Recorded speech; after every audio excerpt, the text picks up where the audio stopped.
Здравствуйте, меня зовут доктор Ричард Шуман. Я являюсь специалистом в области неврологии и сомнологии и работаю в этих направлениях почти 18 лет. И я очень рад сотрудничеству с компанией Nightronic и ее техническим разработкам в области лечения храпа. Храп может быть тесно связан с довольно опасными проблемами, такими как артериальное давление, сердечные заболевания и инсульт. Я думаю, что этот продукт даст нам возможность предложить новый способ лечения храпа, даст нам в руки новое оружие против этого явления, которое является одним из самых распространенных нарушений сна человека. В вашей врачебной практике вам часто приходится анализировать данные, полученные в результате исследования параметров сна ваших пациентов. Эти исследования обычно проводятся, когда ваши пациенты находятся у вас в клинике или же у себя дома. Говоря о подушке против храпа, какую ценность для вас и ваших пациентов представляет возможность получать данные с показателями сна, собранные и записанные с помощью этой умной подушки и специально разработанного для нее мобильного приложения? Я думаю, что это дает большое преимущество, потому что очень часто мы анализируем субъективные данные, которые пациенты сообщают нам сами. Но в случае, когда пациенты используют эту подушку, мы получаем конкретные показатели, которые мы можем измерить с точки зрения звука, положения головы и количества храпа. Тогда мы уже имеем дело с объективными данными, подобными тем, которые мы получаем, проводя исследования сна тут, в нашей лаборатории сна. Так что в этом плане подушка дает огромное преимущество. Безусловно, храп влияет отрицательно, если он становится причиной нарушения сна у человека. Иногда такие нарушения могут усиливаться, когда человек спит на спине. Но вообще храп может возникать при любом положении туловища во время сна. И если у человека есть проблемы с храпом, то, как правило, от этого также страдают и его близкие. Часто от близких людей пациента можно услышать жалобы на то, что храп нарушает не столько собственный сон самого пациента, сколько их сон.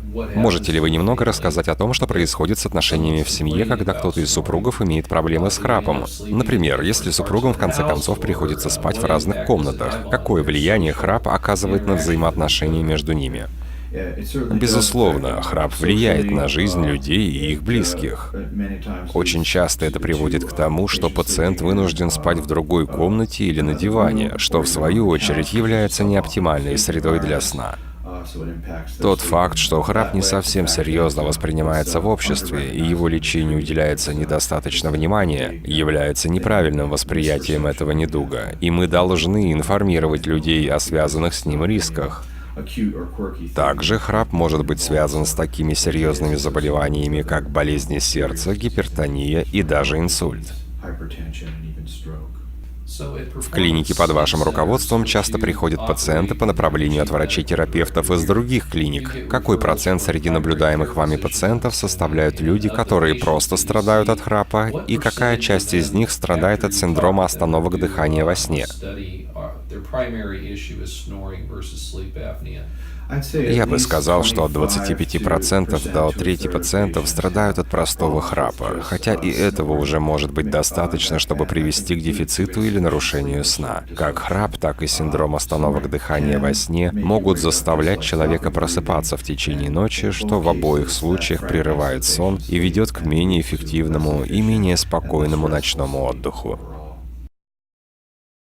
В качестве лечебных средств могут применяться различные приспособления, которые изготавливают специалисты по стоматологии и сну. Также существуют варианты хирургического вмешательства на органах дыхания, которые осуществляются либо традиционным хирургическим способом, либо с помощью лазерной хирургии. Существуют и другие варианты, которые, как я знаю, вы изучали и рассматривали в рамках позиционной терапии, например, подушку против храпа. Не могли бы вы дать комментарий и высказать свое мнение по этому поводу? Я думаю, что мы открыли новую и очень захватывающую главу в разработке методов лечения храпа.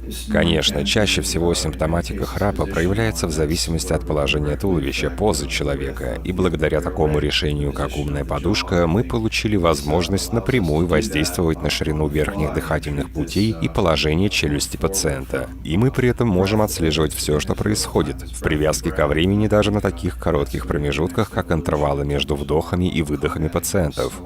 Данные устройства не только определенным образом позиционируют голову пациента, но они также помогают изменять положение самой головы, а также положение лица и челюсти.